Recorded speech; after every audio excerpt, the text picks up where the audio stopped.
Let me tell you of the days of high adventure.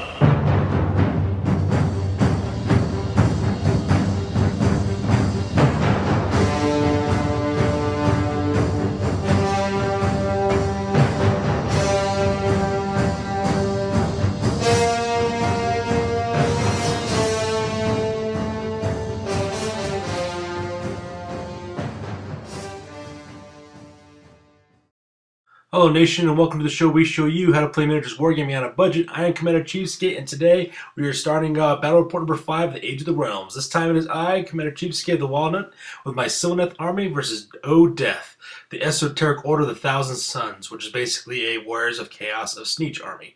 So yeah, let's see what happens when Slyvaneth and Warriors of Tzeentch basically go at it, and I gotta tell you, it's a good one. It's a long one, and it's dragged out, and it's violent and deadly, but it's a good one, so let's get to it.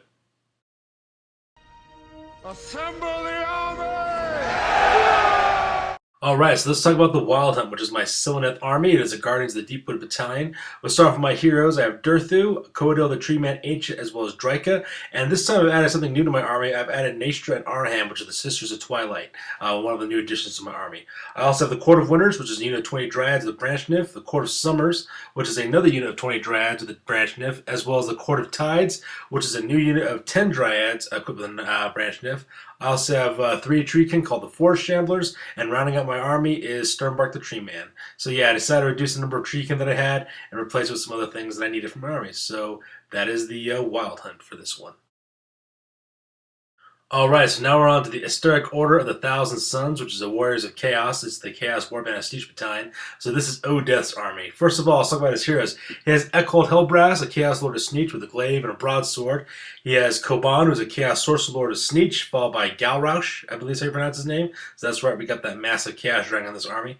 Next we have the Stormlord, which is 10 Chaos Warriors of Tzeentch with a champion, standard bearer, drummer, halberds, and shields. Followed by the Dustmen, which is another unit of 10 Chaos Warriors of Tzeentch with a champion, standard bearer, drummer, halberds, and shields. Next comes the Second Sun, which is a unit of 10 Chaos Knights of Tzeentch with a champion, standard bearer, drummer, and chaos glaives. Next we have the Chosen, which is a unit of 10 Chaos Chosen of Tzeentch with a champion, drummer, as well as a standard bearer. And then rounding out my opponent's army list is the Myriad Nation, which is a unit of 20 Pink Horrors of Tzeentch with an Iridescent Horror, Icon Bearer, and drummer. So that pretty much makes up my opponent's army for this one. Alright, with that we go to deployment. As you can see here for the battlefield, most of the armies are kind of stationed to the right hand side of the board, not much on the left hand side. When my opponent basically looked at the way the force were basically spread out, O-Death decided he was going to focus all of his force on the right hand side and the center to kind of minimize the amount of impact those forces would have. So yeah, let's go ahead and talk about the actual deployment for each army now. Mother Nature is a serial killer. No one's better, more creative. So deployment for my army is pretty simple. As you can see here, my army is kind of tucked away here in the right-hand corner. I have Durthu, as well as Aron and Naestra, the Twilight Sisters, as well as my 3 Treekin, my 3 Treekin, the Forest Shamblers, as well as my Branch Wraith. Dryka. She's located there in that forest as well. And basically I have Durthu so that way I can start doing some tree singing and bring up some more trees for the rest of the army because they can't really travel on the spirit paths. So yeah, that's pretty much deployment from our army on this side. Oh, death. Oh, death. So this is the center portion of O-Death's army. As you can see there, you got the Second Sons, which are kind of skirting that side of that force, trying to get to the flank charge onto my main army. Right next to him is Galrausch, which is that massively huge Chaos Dragon, is also a wizard, so that makes it my opponent's center deployment phase. And on the right-hand side, you can see the Chosen, which are the 10 man unit of Chosen, which are right behind the hill there. Next up to them, we have the Dustmen, which are the 10 Chaos Warriors, the Halberdiers. Also in that unit is his wizard, I believe is Koban, I believe his name is. He's also located in that same unit as well. Next to that unit to the right is the Stormlords, which also Cotillions Eckhold Hellbrass, which is General. He's the guy with the really flashy gold sun right above his head. And then right in front of them, proxying with Beastmen, is a massively huge unit of 20 Pink Horrors of Tzeentch as well. So those Beastmen are proxies for those Pink Horrors. So that makes up my opponent's right-hand flank. Mother Nature is a serial killer. No one's better, more creative. Alright, that takes us to the top of turn 1 after movement and command phase. So let's start off what's happening first. First off, you can see on the left-hand side there's some of a unit of Dryads, who basically bring up some of those guys. I also tree sing another massive forest right there, that triangular shaped forest right between the hill as well as the Slyvaneth wildwood there on the left-hand side of the center of the portion of the board. I then also used for the movement phase, I also decided to walk along the spirit path. So I teleported Durthu right in the middle of that newly created forest. I also dropped the Court of Winters as well as the Court of Summers as well, to next to the Slyvaneth wildwoods as well. I also teleport Coadil as well as Sternbark into that forest to kind of set myself up for a good kind of left-hand charge into that unit of knights as well as to Galrausch, and hopefully catch his main body on the right-hand side there and kind of get them circled next to the river. In the center portion of the map, as you can see there, I basically move out my units in the center. I bring out teleport my unit, the Court of Tides. I walk them forward. Same thing with my Tree King with the Forest Shamblers. Same thing with my newly summoned Dryads. And I also send the Sisters Twilight up forward as well, so that way they can get a pretty good shot at that unit where the enemy general is located at. So yeah, that is movement for this part, as well as the command phase. Here's a closer look at my units that teleported in along the spirit paths on the left-hand flank there. So you can see there's my Treeman as well as my 2 Dryad units. So yeah, that's a close-up there. And here's a close-up of my center units basically moving out. So you can see there my Dryads, both units, my newly summoned unit as well as my original 10-man unit, my Forest Shamblers, as well as the Sisters of Twilight moving up to the main body there in the center. So that's the close-up on this one. This is my boomstick! And that directs us straight into the shooting phase. You can see in this photo here, my shooting phase is kind of lackluster. Both Sternbark as well as Kodo try to open up into that unit of Chaos Knights, as well as didn't do very much. All they managed to do is manage to plink off 1 Chaos Knight as well. Those bad boys have 3 wounds apiece, so it's kind of a difficult shot, but you know, risk had to be taken. Same thing with Durthu. He was out of range of any shooting at all, so not much happened there. So that's shooting on this side of the board. And on this side of the board, shooting was pretty lackluster as well. I got the Sister Twilight to line up a shot directly into that unit where the general was located at. Only managed to kill one of those guys. So even after all the firing that was said and done. So not much going on in the shooting phase in this battle report so far. So yeah, that pretty much sums up shooting on this side. With shooting over and done with, we go directly into the charge phase.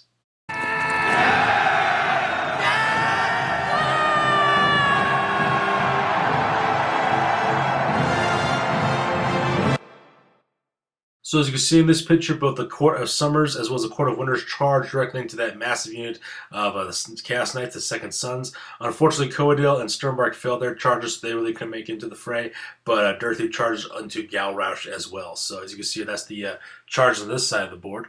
And with charges out of the way, we go directly into the combat phase.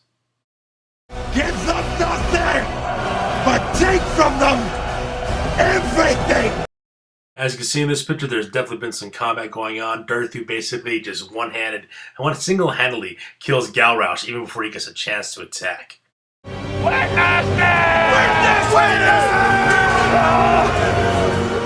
Because Durthu was in 3 inches of that Sylvaneth wildwood there, he got to D3 additional attacks going on. Basically, all 6 of his attacks get it. He basically gets 6 attacks in this phase. All 6 of his attacks hit. All 6 of his attacks wound.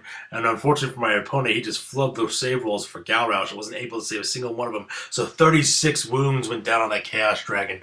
Durthu basically just ran forward like full spurt, roaring at the top of his head, and just cut that bad boy in half is what he did. 1 half to the left was red, 1 half to the right was blue, and that was the end of Galrausch, the supposedly invincible Chaos Wizard Dragon. So yeah, that was pretty epic. My opponent was pissed. Oh, death, couldn't believe it. But yeah, pretty definitely a high point in the battle. So that's coming on this side of the board.